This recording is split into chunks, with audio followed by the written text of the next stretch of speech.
First of all, I'm actually an industrial engineer by training. I have a master's in industrial engineering. And I was about 19 years in the manufacturing business. And I switched to the hotel line. So it's like you have to turn on a few switches the other way, because coming to service industry and manufacturing is completely different work culture. But I did learn one thing very quickly. In manufacturing, you're looking at a production, and then you look at quality and say that out of 100 items you make, 99.9% is good enough, right? But in the service industry, I learned very quickly that we don't have a finished product like in manufacturing. Everything we behave, in the action, needs to have quality check. Right? I think that should resonate with you because you are in the service industry. And I had tremendous difficulty trying to implement quality assurance system in the hotel line. And it's only about 12 years ago I started to experiment. If you go to ask a hotel, any hotel company, even world class, and they are from world class company, they don't really have a quality assurance program because they don't know how to solve the problem. So about 12 years ago, I started with one area, another area, and finally, over this 12 years, I have quality assurance in every area: accounting, marketing, sales, engineering, etc., etc. Right? Now, I'm going to share with you some of the solutions that I've adopted in this process of basically 40 over years of managing people. And the solutions came from frustrations and mistakes I made. I'm not brilliant to say that I solved this problem without mistakes. I made a lot of mistakes, but from each mistake, we rise to a higher level. And that's what we have done. Yeah. Okay. At first, I thought today. Firstly, you will see that if you got some circular, it would have been. My company was Value Hospitality, but I just changed the company name this month to Everly Group because we just went through a rebranding exercise, right? And I was going to talk about positive work culture, but I said no, that's not what our company is all about. Our company is about world-class practice in every area that we do. And we are not ashamed to tell you that we copy quite quickly.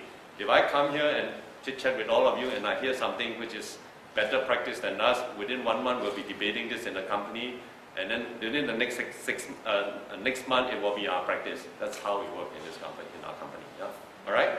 Okay, so let's go.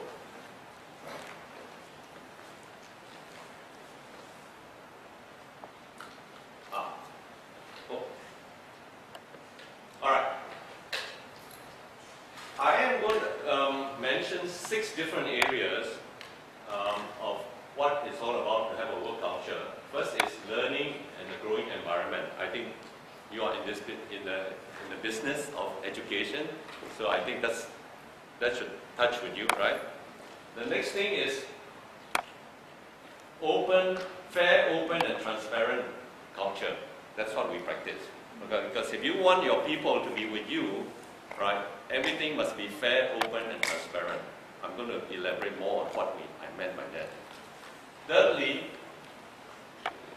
I find that sending people for training do not work because when they come back, they are in their bad habits. So we find that in order to inculcate a work culture, we start with small habits. We make everyone practice small habits, and by repetitive repeating, repetitive practicing of all this over a 3-5 year period, they have a strong character, a positive character. That's what we want. Because it's not easy way. How I wish, I always say in my company, I have a magic wand. You come and work for me today, I wave the wand and I have you reprogram. It doesn't work, right? Now, when you make people change their habits, it's extremely difficult, right? And a lot of people, by the way, will fall out. But it's okay, because what you want is a good work culture. If the people who don't want to follow the good culture leave, best of luck to them. Okay? The next area I'm going to mention a little bit is structure affects culture. This is something that they don't teach you in management courses. They say, okay, create a HR program, this, that, but they didn't realize that if you have the wrong structure, no matter what you do and everything else, it doesn't work. That's my experience. right? And then performance appraisal and feedback. How do we do performance appraisal and feedback?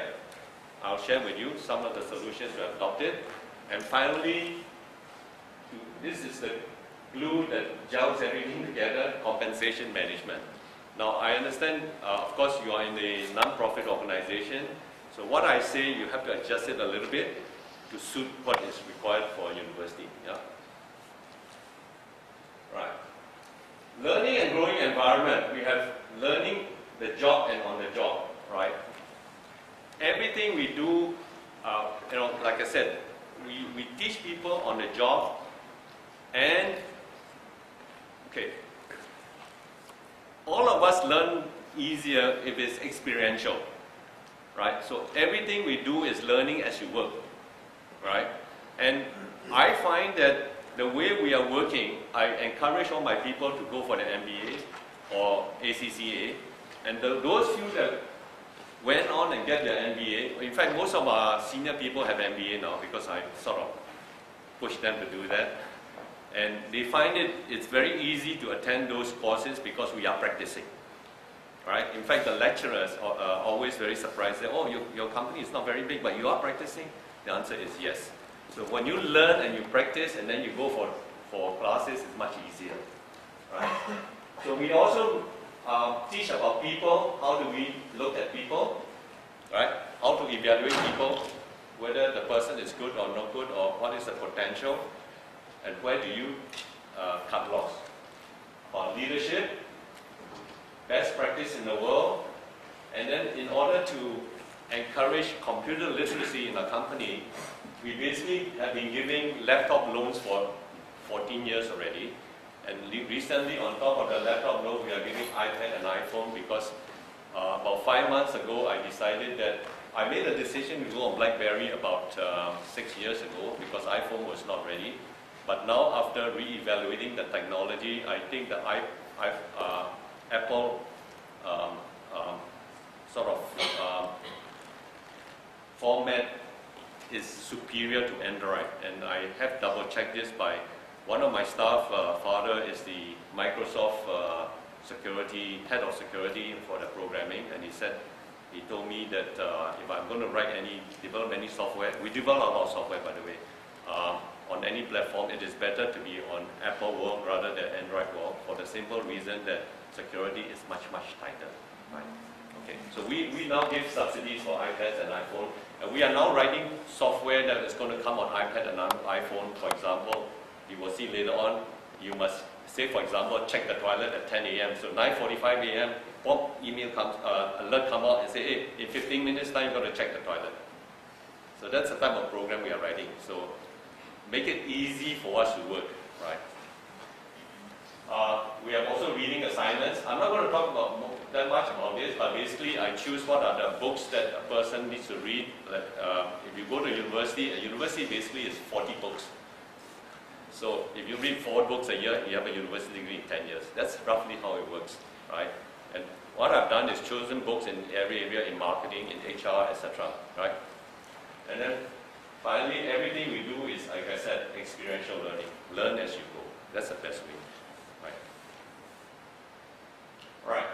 Now, learning the job and on the job, we have, in every area of our work, we have what is called 13 training modules. Everything you need to do in your department is broken into 13 training modules, so that once a week for 1 hour, the module is repeated. Okay, so why 13 modules? It's very simple. 13 modules, 13 weeks is 1 quarter of a year, right? So this repeat 4 times a year. So every module in each department is repeated 4 times a year. So if you work for us 3 months, we know you have gone through every module. Make sense? You cannot say, I don't know the job. Impossible, right? You should know the job. Clear? So that's what we have done. Of course, we are talking about jobs that are much more technical in nature, like a waiter, a housekeeper, accounting staff, sales staff, right? So if you are at a higher level, it's handled another way. But this is basically technical jobs. We send people for facilitation skills training. I will elaborate a bit later on.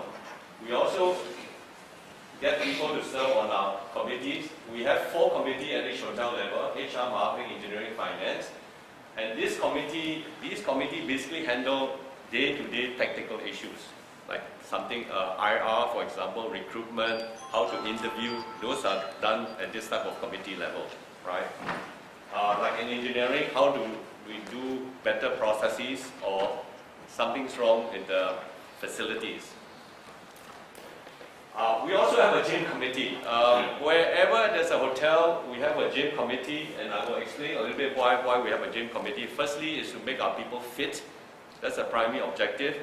The secondary objective is that when you are in the gym committee, you can't force somebody, because they are not your subordinates, so you cannot say, go and exercise. So you have no authority. So they have to learn how to use influence, right?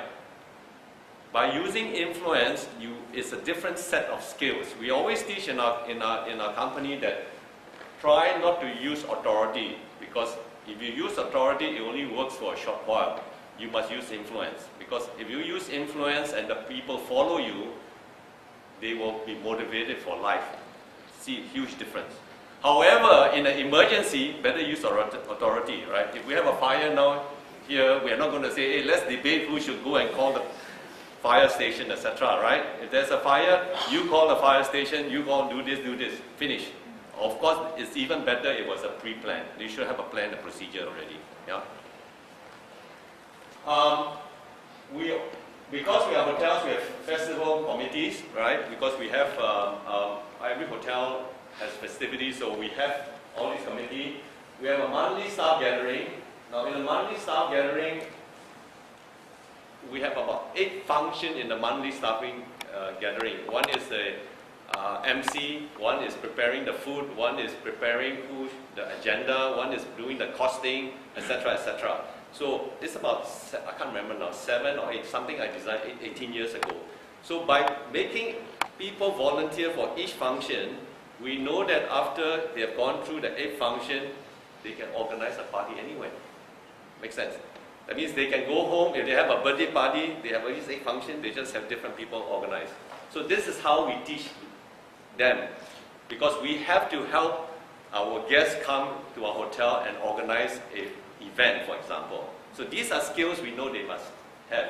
So we make them participate as committee member in all these 8 functions, and they are very prepared. So when you come to our hotel and talk about a function, they know very well. They can volunteer for you, for example, why you need this mic, backup arrangement. So they are very familiar with it. Again, of course, F&B promotion, like for example, Ramadan, right? And then at quarterly, we have at the group level, we have also the same thing: HR, marketing, finance, engineering. But this quarterly, 4 days. What we do is we normally bring in a speaker who is an expert in this field, right? I look for new technology, etc. I bring in a speaker who will speak, and then we look at the latest development to adopt worldwide. And that's why our people, senior management, is attending to strategic issues at this level, and the day-to-day tactical issue is at this level. So you see, we force them to think both at the tactical level and the strategic level. Clear? And that's how you do training. Because if you don't do that, it doesn't work. Yeah. And then finally, we send for external training on a specific topic. But we try not to send them too much for external training on what I consider management techniques, because we know that it doesn't work. They get excited for 3-4 days of the course, and then they come back, they can't implement. If I say that, I think most of us know. I've gone through that, so you know. Right. In leadership skill, what are we trying to teach? Of course, if we are leader, we must know all about people, right? That's the most difficult part, and that's the thing that most organizations don't teach people. If you are, I'm sure everyone in this room is in a leadership position. Either you have people reporting to you, or your students you are trying to lead, right? So it's slightly different when you are leading people below you as you're leading people. When you're teaching, again, you're teaching hopefully by influence, right? And Below that, these are the 6 basic skills we need as a leader: planning, organizing, decision making, communication, leadership, and control. Now, what I've learned is this, and I learned this basically from a Disease Institute. I'll mention a Disease Institute a bit later on. Is that when you are doing planning, organizing, and decision making, it is better as a group effort. In other words, you get people together to do the planning, organizing, and make the decision as a group, right? This way, the buy-in is done already. Everyone agreed to do it. So when you come to implementation, it's much faster. But planning time, it takes longer because it's not a one person making decision, right? And then in implementation, you then switch to the bottom 3. When you are implementing, it's top down already. We have agreed to do something, you better do it. So communication, leadership, and then finally control to make sure the job is done or not done, right? Now, how do we teach about people? These are all the activities we do in our company about teaching people. We use an instrument by Dr. Harrison in America. It's an interview profiling. So that does your work attitude profiling. And I've been using profiling for about 40 years now. And about 16 years ago, I came across this tool. I am using it for 2 major reasons now. One is that it is the only one that has what is called a consistency test. If you fill in the form and if you try to manipulate it, the inconsistency will show to say that you should not interpret it because it's not accurate. So that's what I like. The second part is that everything inside there is based on, you can do your profile, you can take typically the best teacher, what is the work attitude profile, and you can set that as a template. So for future recruitment, you just run it against the template and you know what is the fit. Okay, I have a leadership template that I use. Anybody applying for a management trainee job, if it doesn't pass 80%, I don't choose. Right? Preferably, we look for 90% fit, and that percentage is the probability of success. Right? So at 90%, I know out of 10 management trainees I have, 1 will fail. It's okay. Right? So again, but if you are around 75%, you have a problem, 25% failure. So what do you do, right? So those are issues that you will learn. We also make all our people do interviews. Even if you are in line, everybody interviews in our company, right? And sometimes I like, for example, if a person is coming for a high senior manager post, I make the mate interview him. Okay. You know why? You may laugh, but it tells you about the person's character. Because if the person is interviewed by the GM, he will be showing respect, etc., right? But suddenly he's being interviewed by the maid or the housekeeper. You know, their true character shows, my friend. Agreed? If they are not humble, if they don't show humility by being interviewed with somebody junior, you shouldn't hire him. That's what it's all about. You understand? Okay? And simple things, I ask my personnel people simple things like throw a piece of paper on the floor and observe whether the person pick it up when he sit down to come for interview. No, these are things you observe their character. If they have good positive character, they will pick it up and throw it in the trash can. Correct? Many things you do. You know where I learned this? You know, I learned this from my first hotel in 1988. I had a group of housekeeping staff. They were very good, so I liked them very much. So I said, look, what can I do for you, right? Since you guys are very good, and we haven't had a theft for about 9 months. So they said, okay, Mr. Tan, all we want is just give us recognition. So I said, okay, I tell you what's the deal. Every month that no guest efforts are stolen, I give you a standing ovation in a monthly staff gathering. It's a deal, right? Okay, this went on for about 4 months. And one day, 3 of the maids resigned, you know, and they hired 3 new maids. So, and these 3 new maids were from other hotel. And about 3 days later on, the maids came to see me and said, Mr. Tan, we need to talk to you. I said, you know, what's wrong, you know? Oh, the 3 maids 2 of them we want you to sack immediately. So I said, they only reported for over 3 days. How do you know whether they're good or not? Right? He said, well, very simple, you know, Mr. Tan. What we did was this: we are so proud that we are honest. We put our own money in the room when they went for cleaning, and we found out that they took the money and never reported back. You understand what's going on? You use the power of the people to create the work culture. You understand? This is just a small example, but we keep multiplying on that, right? And it was excellent, you know. I wouldn't have thought of it myself anyway. All right. We also have our promise program. I will show you our six promise. This is how we behave to our customers, and this is how we behave to our organization. We have a promise which we take every day. We have an HR statement. Our HR statement is about 12 pages thick. Our code of ethics, everything is inside there, including you cannot gamble with your supplier, etc., etc. Everything is inside. No sexual harassment, very clearly written. What can say, what you can't say, right? All are very clearly written. And more important, we debate it once a year. One day in each hotel, we debate code of ethics. We have also HR committee, as I mentioned. We have performance appraisal, KPIs. Okay, we pay bonus 4 times a year. Because I've been playing around with bonus system. I pay bonus on a yearly basis. I'm going to tell you, yearly bonus do not work. You know why yearly bonus do not work? It's very simple. We can't predict what's going to happen the next 12 months, let alone translate it into budget, etc., and become perfect, right? So in the end, you know what will happen? There will be a group of people. You set the objective too high. After 6 months, they know they can't hit it. What do they do the balance 6 months? Shake their leg, right? I can't hit my objective, so I shake my leg now. Sounds familiar, right? And there's another group of people where, by luck, the market changed in their favor, and after 6 months, they know they're going to hit their bonus already at the end of the year. What do they do the last 6 months? Shake their leg also. No need to work, right? No? Right? So it doesn't work. I've learned it doesn't work, you know. And I've tried all sorts. I've tried paying daily bonus, weekly bonus, monthly bonus, yearly bonus, 3-year bonus. I've tried everything. So in the end, okay, I would love to do daily.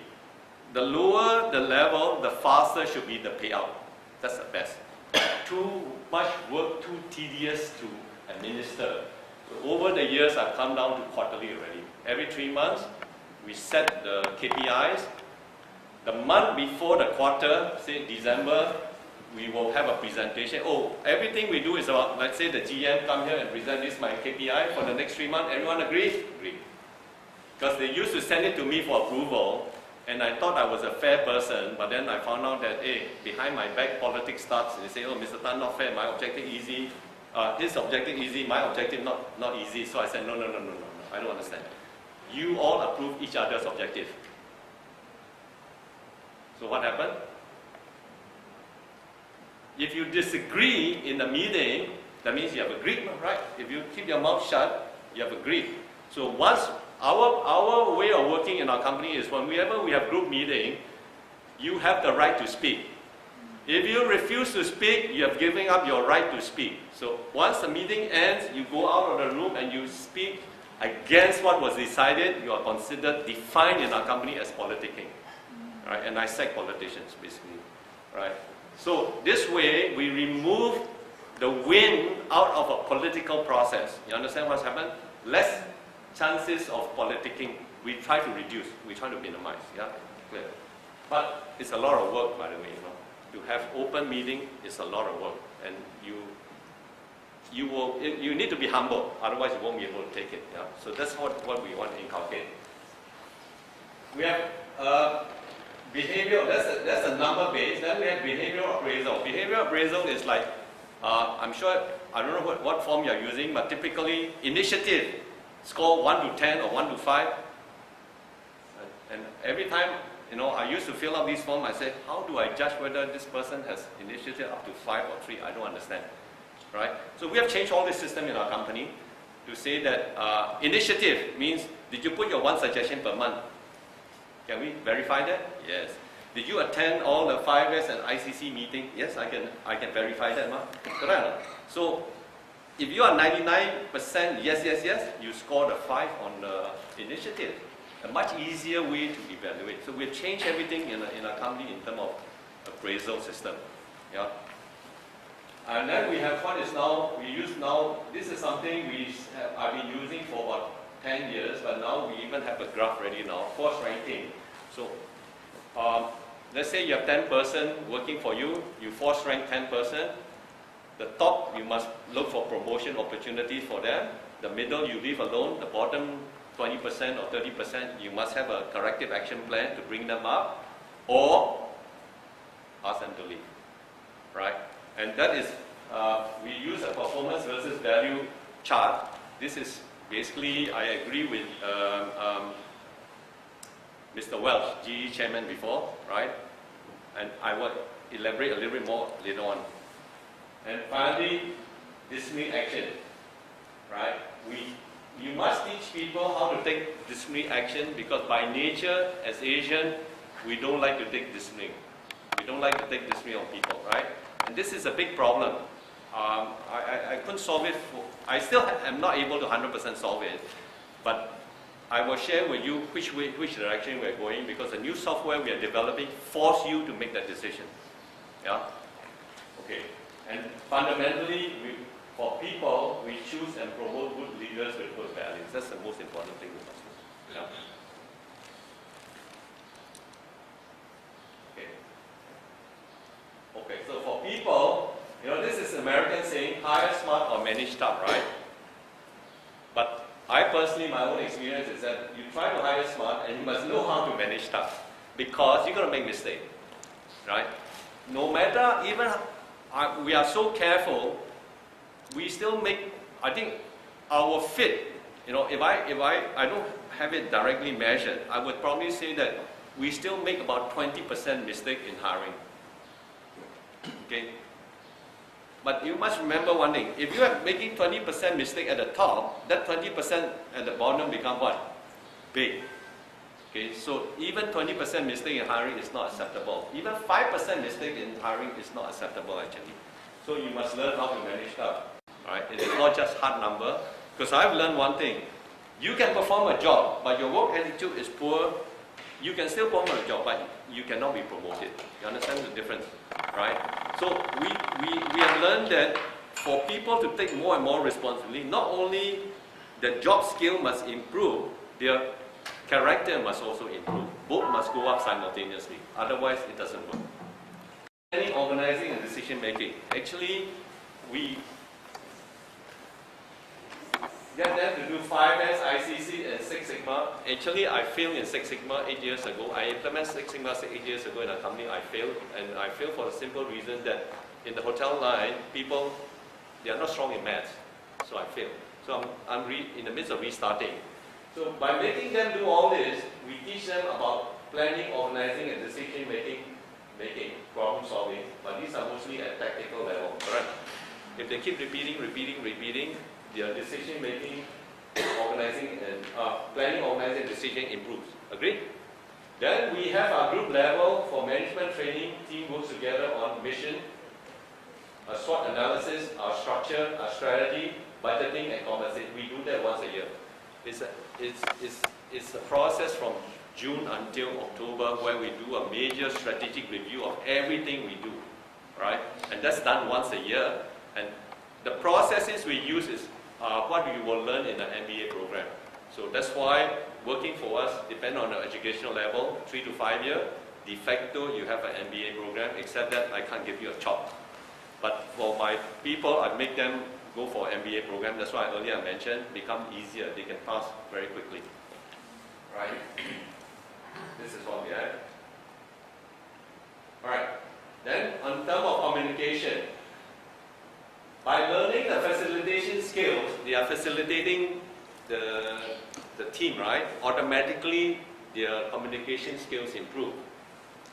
We also, if we are having somebody we want to promote or we want him to improve the communication skill, they are asked to give a speech once a month at the Monday staff gathering. So they do that for 2 years. After that, they can't stop speaking. Okay, that's what we have learned. I had a very shy kitchen girl working in the kitchen before. You just talk to her one-to-one. She said, I cannot talk. So we force her to give speech every month. You know, at the end of 2 years, she was an MC for the staff party at the end of the year. That's how you change people, right? Sending her to a course to give speech doesn't work. But at the beginning, you know, she was very shy, but it's among friends, so she will give a short speech and improve slowly. That's what I mean by experiential. You know, slowly you improve, step by step, forming habits. Yeah. And then presentation. All our people are making weekly presentation, monthly presentation. So by making presentation, your communication skill also improve, right?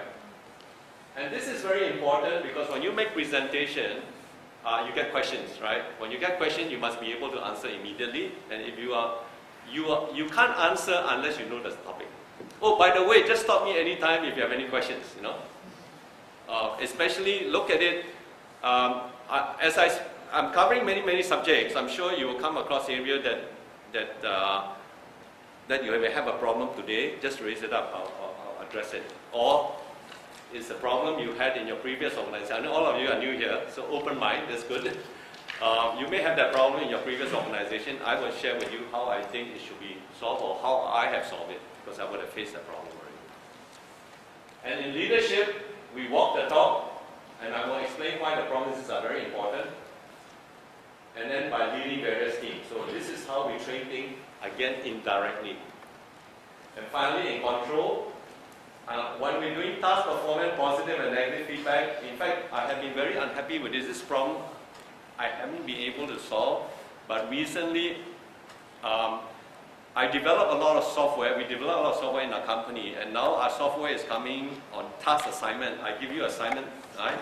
And then I give you a deadline, you accept that deadline, and if you don't report to me and you don't accept the deadline, it goes to your boss to say what is the deadline. And then the software, if the assignment takes more than 1 week, every Friday at midnight an email will come out to you and say, I'm on schedule. That's all you need to do, just click. If I'm not on schedule, I may be late, you just click and give your reason why, right? And then everybody has to say, hey, maybe we may be late because you can't meet your deadline, right? And then finally, 3 days before and 24 hours before, it will give you another notice. So you have no excuse to say, I forgot, I don't remember the assignment, you know, because I've gone through all this problem, I want to solve that problem, right? And finally, after you do the job, if you miss the deadline, we have a 5-point scoring system in our company. Right? 5 is the best, 1 is the worst, right? But if you miss a deadline, your score is 0. You didn't do your job. That's our belief, right? So what will happen is that after you do your job on time, you have a chance to score 3. You qualify to score 3, and the assignee or your boss will then say, oh, you did an excellent job, I score you a 5, or no, you still messed up, I score you a 2 or 1. But after scoring you, the software will ask you to send, let's say you score a 5, send a congratulations message, choose from 1 or make up your own. Make sense? And if you didn't do your job, it should say send a reprimand email, choose which one it is. Or, you know, so we are doing that. And also another layer of software we are writing on top of that is this. Say he reports to him, reports to me. Now he's supposed to take disciplinary action, right? Because the score is 1, and he did not. Within 7 days, email will come to me to say that he did not take disciplinary action. I must take disciplinary action against him. That's what we are. That's the type of software we are writing now. Okay.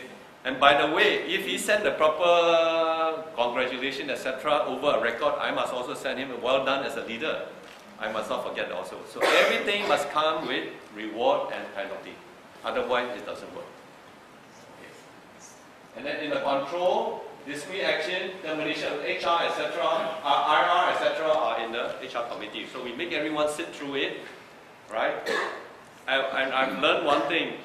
The first 3 termination, if you have a new boss, you must help him through the first 3 termination because he will not want to terminate the staff. That's our Asian culture. So we have to help him terminate the staff 1 time, 2 times, 3 times, and after that, we should be okay. Yeah. Right, that's how we develop all the skills. Right. Now, fair, open, open and transparent. What do we mean by that? Fair. Normally in our company we try to go for consensus, but I also have learned one thing. Consensus is good for evolutionary decisions. It is terrible for revolutionary decisions, right? So we always go for consensus, and if you can't agree because of strategic reason or revolutionary idea, then the boss makes a decision, but in front of everyone. So over the last 20 years, I only had to do it 3 times because I disagree with the group, and I said, look, all of you said do A, but I think A is wrong for this strategic reason, but you're not convinced now. I take the responsibility, I'm going ahead. But in front of everyone, I will make the decision. You understand what's going on? So if it messed up, I'm responsible. Everybody know I'm responsible. Clear? You know what I mean? That's not me by fair. And fair is we agree. We don't understand any other fairness. That means we all collectively agree it's fair. Right? Open. All issues are debated before decision made through group meetings. Like I mentioned earlier, speak up or shut up, and they speak up against after the meeting is defined as politicking. And I don't put up with politicking basically. Okay, that's how we work here. Open and transparent. Whatever, because not everybody can be in a meeting. So whatever we do in a meeting is then translated and explained to everybody down the line. Okay. So what we are trying to tell our people is that not only must we teach people what to do and how to do it, we must explain why. Because if you fail to explain why, you will not get the commitment of the people below you. That's what we do. Okay, forming teams. Now, this is what I learned from the Leaders Institute. When you form teams, you have a person with authority, that means the boss. You also must have in the team people with power not to carry out the decision. In other words, you may make the decision, I don't want to carry it out, right? I have to be in the team. So you have to find out who are the people who has power on you. And you must bring them into the team. And finally, people with influence, either knowledge or can influence others. So when you have this so-called CAPI, and you form the team and make a decision, chances of the decision being implemented is very, very high. Okay, that's what we know. And that's what we teach all our people also. So the moment we have a problem, we will say, who has CAPI? Okay, this is the bill, okay. If even it's an urgent matter, we will say, who has CAPI? Call them in, short meeting, decide, go. Yeah. Right. Goals and objectives, transparent. Like I said, I mentioned, agree at the start of quarter collectively, results are shared and agreed collectively at the quarter. Right. So, let's say for quarter 1, December will be setting objective, April will be measuring the objective, everybody come and present. By the 21st of the month in April, we pay the bonus. It must be paid within 1 month. Yeah. Reduces politics. Okay, this is mentioned already. Okay, and one more thing that we all must understand is this. If you have a problem and it needs time to solve, if it's urgent, you do a short-term solution. This is like, we teach all our people, it's like, you got in a car accident, right? So hopefully you have somebody there, the doctor is not there with you, somebody can give you first aid, right? So it's a quick fix. When the ambulance comes, they also give you a quick fix, right? Until you get to the hospital, then the doctor looks at you. So work is also like that. So certain thing about work is quite urgent. You can't wait until you form a team. So you form a small, what is called a short-term solution to cross the bridge, and then when you have time, you form a proper team to solve it permanently. As I mentioned, HR senior debating once a year. Not only is it once a year, we have a convention in our company that everything we agree only holds for 12 months. In other words, we make this decision, everyone agreed it's for 12 months, because the next year, at this same period, we will debate the same thing again. So you can bring it up again. Yeah, clear? And then finally, decision explained to those who are not in the discussion. Right. 4 positive habits, build character, I mentioned species and presentation, 6 promise to guests and guardian. Okay, this is something, if you do you have disqualified yourself from bonus. In other words, you come late for work once, you disqualified, missing in action. If you have said it's not my job, sorry. Right? I find that if you allow people to say it's not my job, it's the greatest destroyer of teamwork. And one medical per quarter, but if you're really more than one MC, I review at a group level if you want your bonus. And then even you appeal now, you must make up the day before you can appeal. Otherwise, I won't look at the appeal. I'm that type of character, right? We average 1.25 sick day per year per employee. That's where we are. Okay. In fact, when there's a flu, I'm the one who said, this is flu season, don't pass flu to the guests, don't come to work at home. They can work at home, yeah, it's alright. One suggestion per month, attend 5-year ICC, weekly report on time. We have a 7-day reporting cycle. Every Monday by noon, you must file in your report. That's how we work. And you are not on any other penalty, right? Monthly staff gathering, I already mentioned. Exercise program. Okay, exercise program is like this. Our way of working exercise is that everything we do has a penalty and reward, right? So we form teams, right? Let's say 7 of you in a team. We know that if I come and tell you exercise, you will say, I know he exercises, you guys see him on Gurney Road. But if you don't exercise, I can't force you, right? So we use the team pressure, and basically we say that 3 times a week you must exercise 45 minutes, exercise of your choice. And you know what's the penalty? If one of the team member misses it, the whole bunch go and clean the kitchen or clean the car park or whatever needs to clean for 1 hour. That's your exercise. Okay? Alright, and then on top of that, we then have competition. For every 3 months that you have a perfect attendance, we give a small gift, it's $50. And for the whole year, if you have perfect attendance, or among them they compete, the team with the longest unbroken exercise gets a trip in Malaysia, plus new jogging shoe, new tracksuit, etc. So there's always a reward also. You must have both. But let me tell you one thing, that we have found that for those hotels, because not all our hotels have gym, so for the hotels have gym, we found out the fitness level of our management staff has just gone up because of that. But like I said, the whole issue is not just about exercise. They learn that they only can influence the other people. So we structure it by peer pressure that you have to exercise. Anyway, if you a person who exercise or you see other people don't exercise, you know that is the only thing that will work. So they learn that, right? So teamwork is practiced de facto on a daily basis. That's ingrained into the way we work. All right. This is a 6 promise to our guests. Now, I'll just go forward.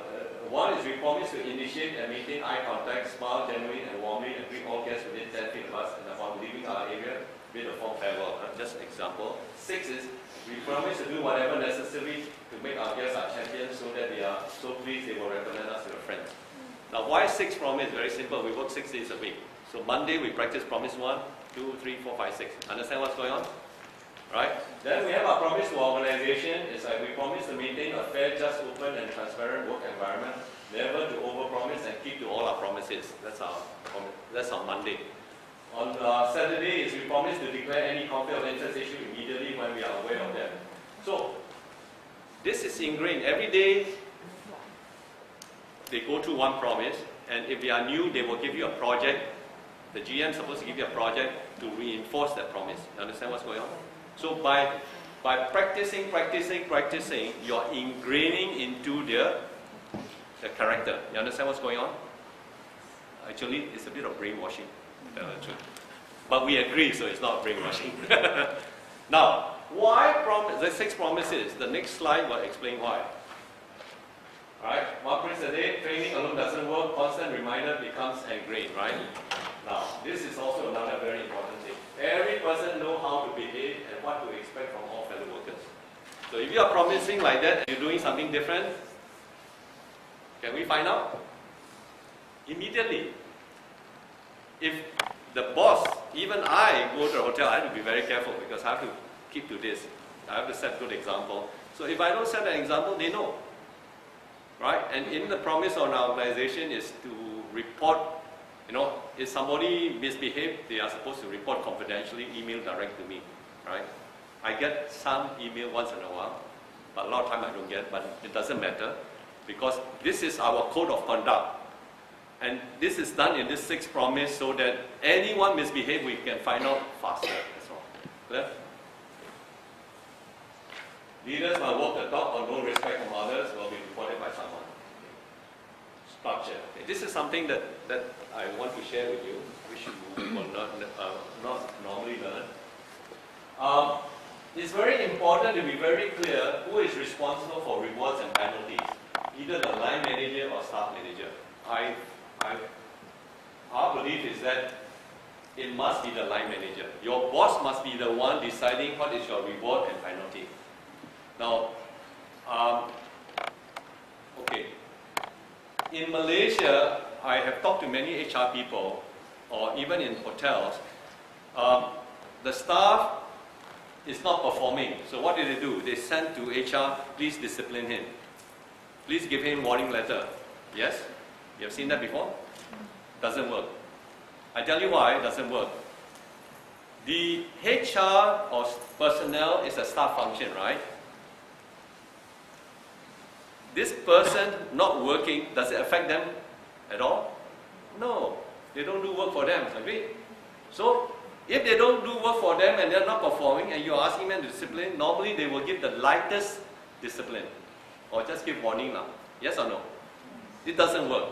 So we don't believe in that. We say, you are the boss, you give the penalty, you give the reward.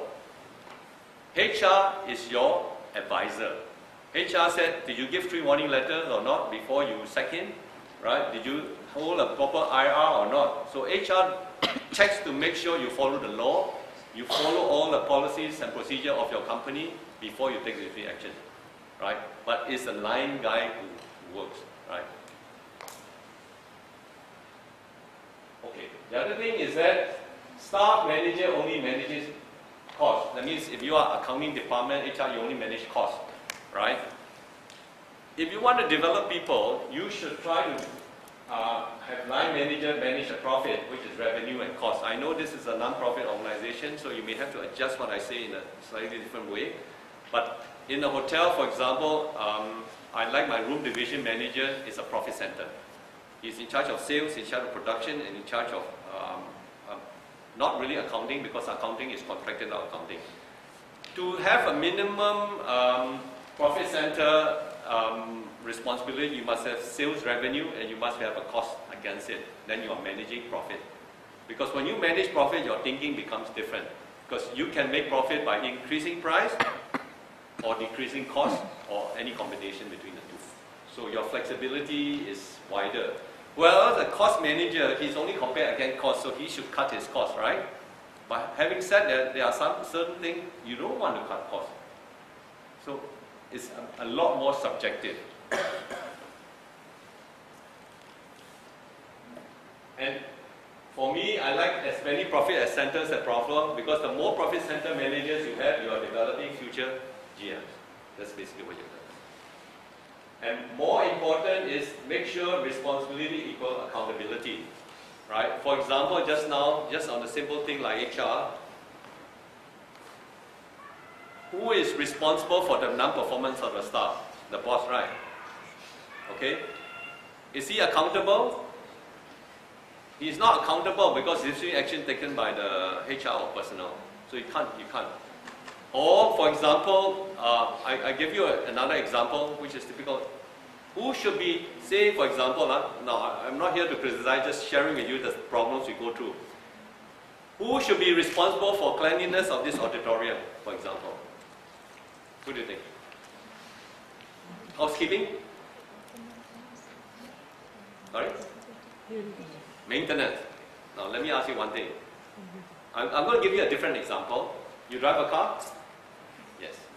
So when your car needs cleaning, okay, that's a bad example. When a car needs repair, you send to a workshop, okay? Okay. So when you get the car back from the workshop, what do you do? Huh? You check everything, right? Why do you check? Huh? Yeah.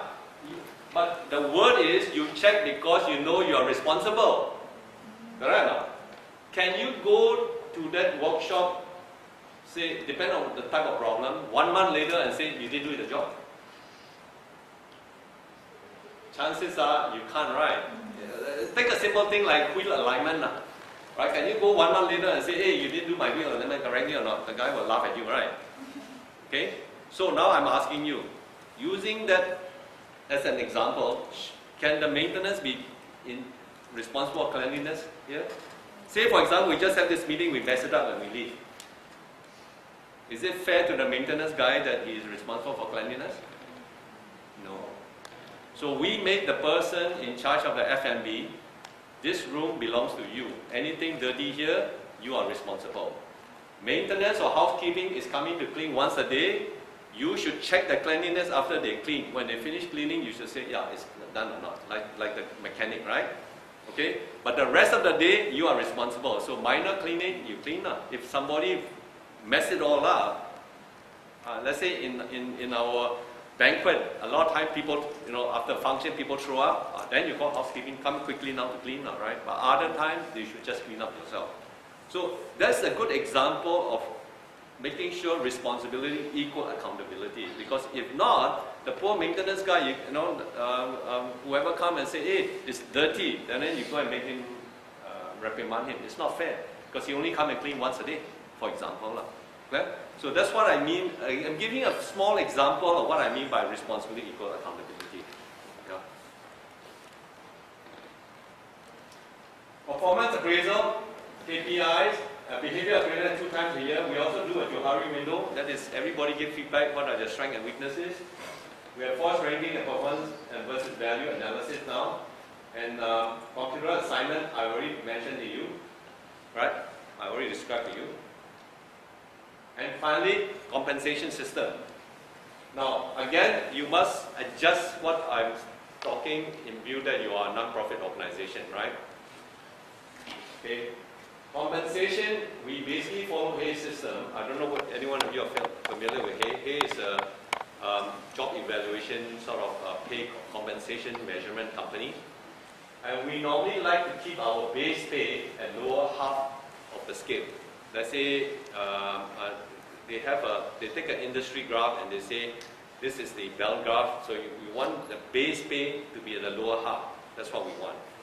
Then and higher variable compensation, service charge, they get more, quarterly bonus, and if they hit all these, they are in the top 90%. You understand what's going on? So if they perform, their pay compensation versus the industry is very high. If they don't perform, they should be in the bottom half, which they should be, right? That's how we have structured our organization. And pay scale, this is something from Hay which I also agree. If you have a job that starts at 100 ringgit, the maximum the job should pay is 150 ringgit. Why? It's because if you have 10% increase a year, 5 years to reach maximum, right? Because fundamentally it's like this. If you work for, I need to adjust that for teachers, but having said that, for typical job, 5 years you should max out in terms of the job challenges. Okay? If I'm talking about normal companies, right? And then for us, sometimes we have a good waiter, but he reaches maximum pay. What do? Well, we make one exception. We allow him to jump one scale. That means we were willing to keep him there 10 years. But please remember one thing, 90% of our people who are rank and file, we can train them in 3 months.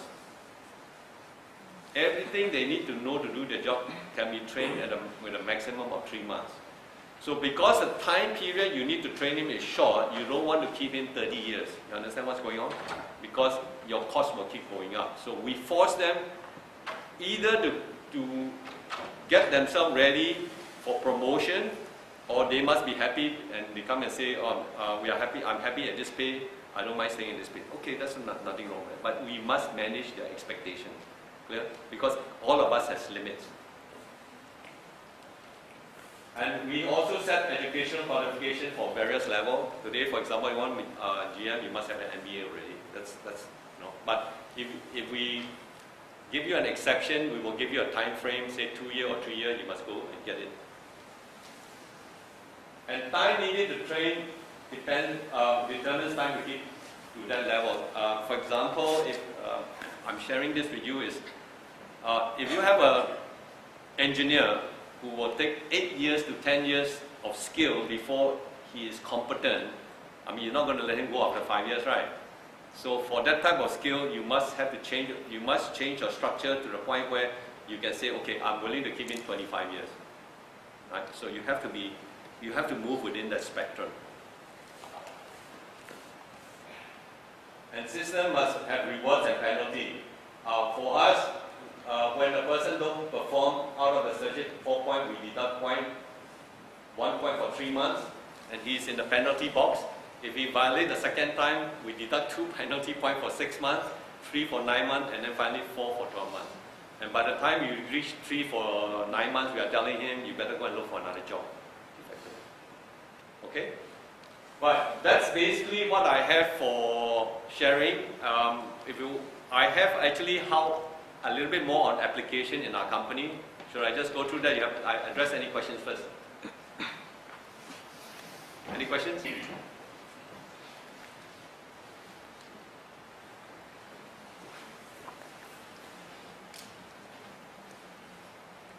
Yeah, thank you. I'm wondering what happens when we have difficult times to get employees, because we might be at the mercy of the employees. Okay, let me put it this way. I'm going to give you an example, but it may not be exactly the same as yours, right? Hotel industry, the typical hotelier is thinking like this. I will work for 2 years, after that I jump and look for another job in another hotel because my pay go up. That's how the hotel industry works. Our turnover in our industry is 50% per year. Now, you have to be very, very careful, because when a person moves from one company to another and he only works 2 years there,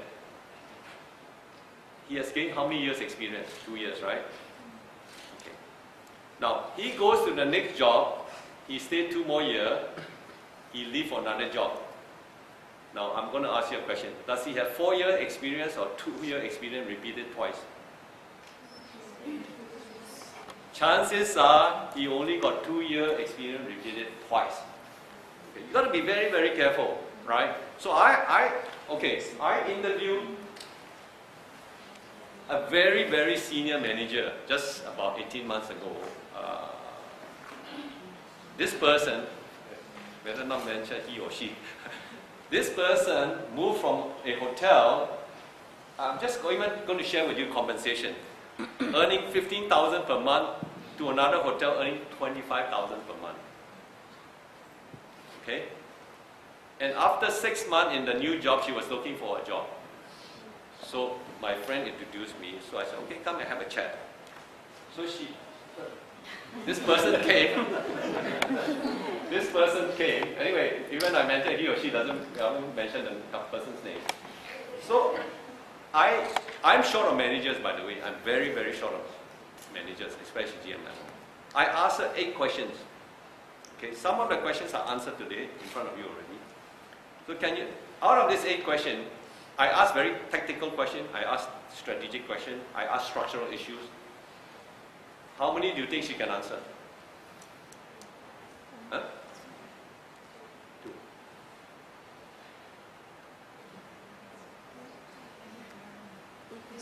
Huh? None. Right? Then I told her, I said, look, I have a problem. I like you as a person, but I train my people. Somebody earning 4,000 can answer all 8 questions correctly. How do I pay you? It's pay. You understand the issue, what I'm mentioning? Because, we chase for people, but you must have enough interviewing question to understand whether the person is worth the money or not. That's what I'm saying. Right? And if he's worth the money, pay him, for goodness sake. Correct or not? But in this particular case, I couldn't, no way, right? In fact, I mentioned to this person that, look, the maximum I'm willing to take a risk is 12,000 with you, and if you cannot perform in 12 months, you're out of here. Okay? But I'm not going to pay you even in the previous pay, 15,000, you're not worth it. Okay, so, but I'm still very short of manager. Okay? But having said that, I have learned one thing. It is better not to have a person there rather than have a lousy person there. Okay? I tell you why. Because you have to undo the problems created by the lousy person. More work for you. Well, if the person is not there, you just do the work once, finish. Huh? Some of you can agree, right? When somebody mess up, it's so much more work to recover the mess that the person has done. And a lot of time you won't find out the mess until it's too late. Okay? So I know I didn't answer your question directly, because like I said, we are all under pressure to recruit, right? It's like, I have an international 5-star chain hotel open, right? They were simply paid 20,000. Right? So, you have no choice but to develop young people also simultaneously. You try to recruit, but you must be developing new people all the time. That's why our management development program is very intensive. Let's say, for example, if we are in this meeting, if we are having a strategy discussion, somebody who just joined us after 1 month as a management trainee will be listening in. I invite them to attend. You know why? It's very, they feel very motivated to be able to look at the big problems. And of course, we keep reminding them that, look, if you work for any other company, you will only be invited to this meeting after you have worked 20 years. Okay? That's what we tell them. And I said, if you don't believe me, ask all your friends. And normally they do. Right? So we now try to recruit and train a lot of our people. And if you have good people, give them responsibility as quickly as possible. There's no need. Right? Again, depend on what type of skills. Right? I'm now talking in reference to hotel line, where a lot of things can be taught in a very short period of time. Okay? Other questions? What do you think of job rotation in the departments? Yes, we practice all the time. In fact, But we get that suggestions usually to avoid people with 20 years of service, but what we call a 1 month experience. They're doing the same. 20 times. Okay, then I agree. Okay. Okay, job rotation is like this. If you're going to develop a person for the future, you must rotate him to enough jobs so that when they are promoted, they have competency. So competency, let's say for example, you could be teaching, but one day you can become the head of department where you may have to even be in charge of facilities, for example. Right? So how to do that? So we make you sit in the engineering committee so that any engineering a problem regarding facility, you'll be in there to discuss. Even you don't know in detail, you know enough to make management decisions.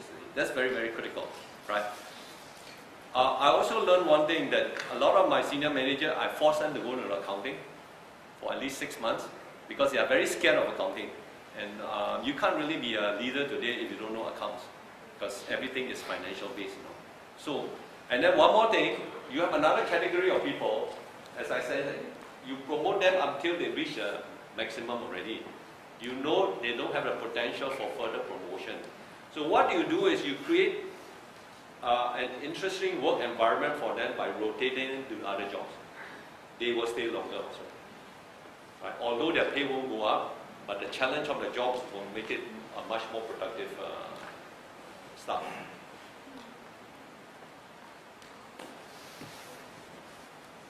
Alright, should I have a few more slides talking about what we do internally and the result of all the things you're hearing. Yeah? Okay. Alright. For us, we believe that the marketing cost to get the customer is very high. So what do we do as a company? We make every customer a customer for life. That's what we try to do. Right? Now, so for example, when a guest makes comments or complaints, we look at it as an opportunity to convert that complaint so that the customer knows that he's well taken care of, he becomes a champion. Right? That's only when you complain, then you have a chance. Because say for example, you have a customer who comes, the customer didn't say anything and walk out. Do you know whether that was a good customer or a lousy customer? You don't really know. But when a customer complains, you know already that I am in trouble. I must do all I can to recover him, right? And when you can recover him and the customer smile, the test is the customer must smile before the customer leaves, you got him. That means he's on your side already. And he will be your champion for life. That's what we believe. Right? And as a result, in this year, we surveyed this number and we have 99.38% who are willing to recommend us to their friends. This is very high. Yeah. But we collect numbers, I say. Operational excellence. Detailed operating system. Right? We have operating procedure in everything. Okay? How to prepare an invoice, right? How to take order. If you come and eat at anyone in a restaurant, there's a way to order so that, okay, we've gone to 5-star hotel, right? We've ordered food, right? After, when the food comes to delivery, to be delivered, did they ask you, what did you order? Even in a 5-star hotel? They ask you, did you order nasi lemak? Is that good service?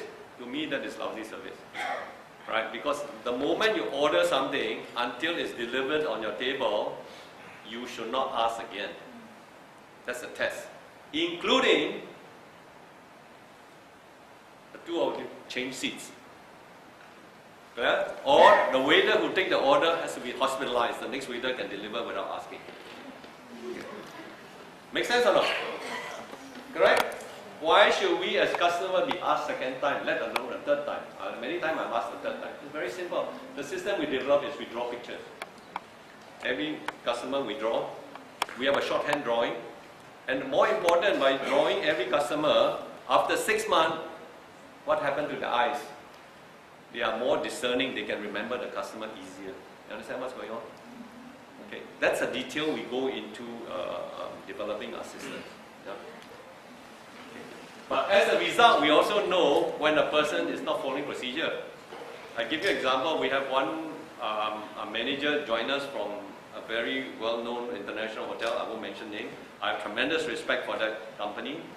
Right? They are world-class. He reported for work, and I was sitting in the restaurant observing him. Of course, he knows I'm the big boss, so try to be nice to me. And I was observing him and counting 1, 2, 3, 4, and all the mistakes he made. So the next day, he happened to be in a group meeting like this. So I said, young man, yesterday I was observing for you for the 1 hour, and you made 8 mistakes. 8 mistakes. I can repeat every mistake he made. 8. I said, you are already trained in our way of working. You still continue to work in the old way. That's how detailed we are. Our 6 months program, quality assurance program. Okay, our QA program. Of course, in the line you are in, quality assurance is an issue, right? I don't know how you do quality assurance, but there is a way. All our staff, if they are on probation, they can decide 250 after certification and confirm $500, and they must decide within 10 seconds on behalf of the guests. Guests happier as problem solved instantly. Managers must decide within 10 minutes anything less than 2,000.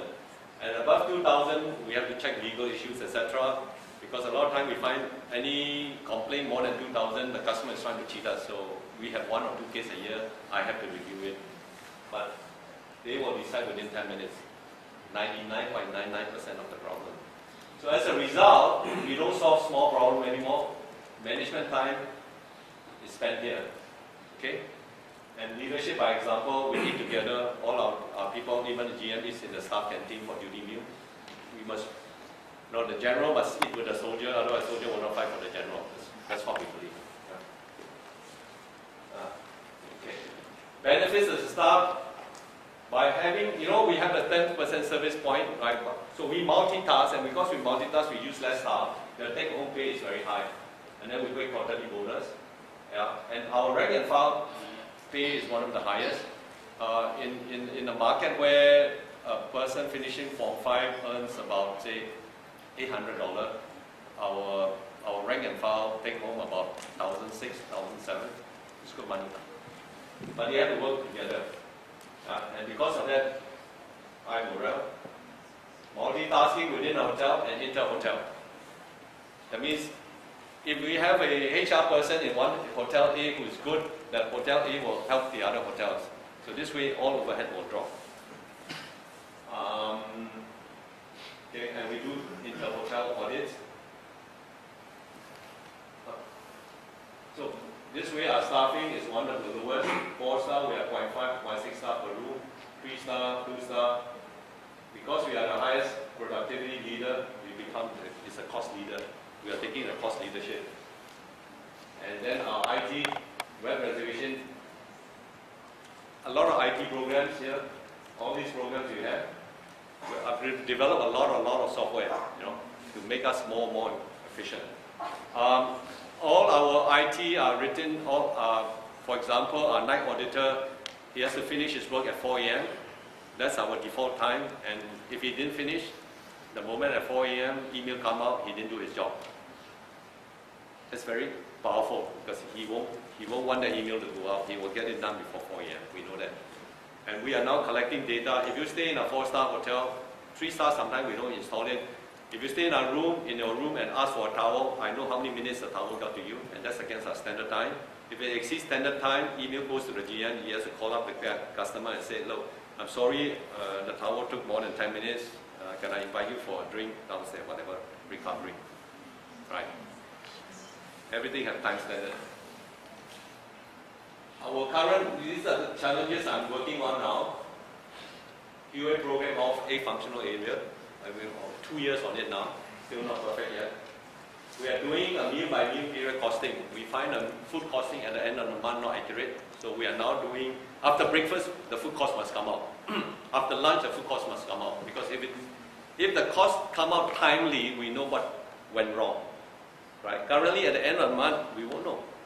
So this is trying to make responsibility equal accountability. So you are responsible for cost, but at the end of the month, what can you do? You can't do anything. You can't find out what went wrong 3 weeks ago. Right? So by doing a meal by meal period costing, after lunch we have a meeting, okay, we know who messed up. Okay? Okay, this is part of it I already mentioned. And then we are now implementing, after 4 years of trial and error and testing, we're going to test it for Ramadan buffet this year.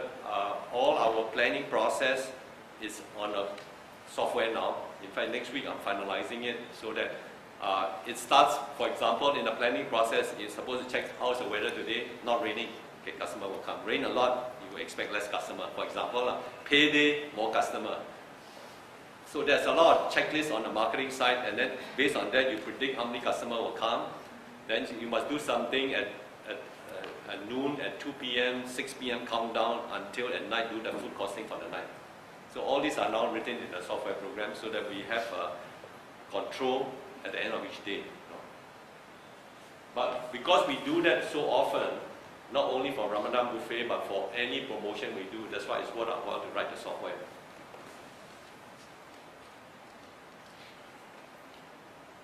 Okay, so we look for repeat customer, productivity, high motivated, you know, and IT leadership, become profit leadership. Our operating overhead about 30 to 45% lower compared to others.